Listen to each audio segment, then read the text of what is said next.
Por sua vez, a CPI deve recorrer desta decisão do decano do STF e é a Larissa Rodrigues quem já traz essa apuração para a gente. O Pedro Venceslau também já na tela, mas começa contigo, Lari.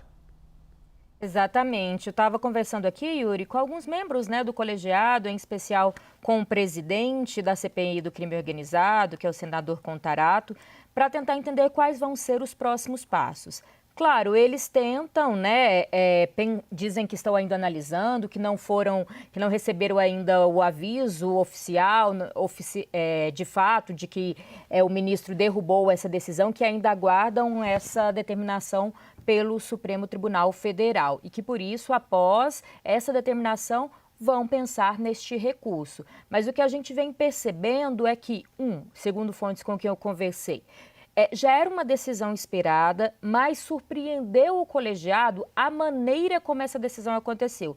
Vinda do ministro Gilmar Mendes, estava até confirmando aqui com alguns membros, eles dizem que a própria empresa, a Maridit, ela entrou com um pedido ali para que fosse derrubada essa decisão da quebra do sigilo, mas numa ação que é de 2021, que foi arquivada em 2023 e se tratava da quebra de sigilo naquela época ainda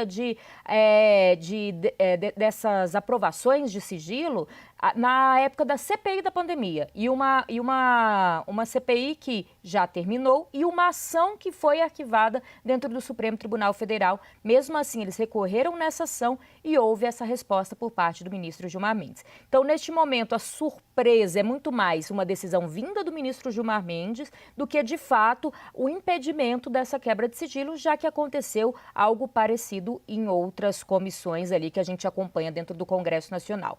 Por fim, vale a gente lembrar esse argumento do ministro Gilmar Mendes quando diz que não tem relação a questão do master ou a quebra do sigilo da empresa que Toffoli é sócio e seus familiares com a CPI do crime organizado, que o escopo da CPI é investigar crimes organizados. Eu vou trazer, se me permite, Yuri, só um trecho do que me falou o senador Contarato, que é presidente desse colegiado.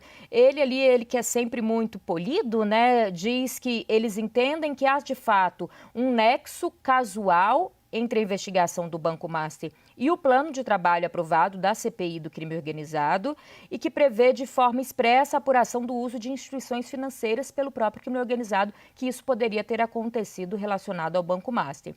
Segue, então, o senador Fabiano Contarato. Ele diz que a decisão judicial do ministro adotou uma interpretação diferente, mas que eles ainda não foram intimados e, quando isso acontecer, vai repassar todo esse assunto com os demais membros da CPI do crime organizado e encerra dizendo: e a gente vai ver quais os caminhos processuais cabíveis a partir disso, dando a entender então que de fato vão recorrer a essa decisão. Yuri.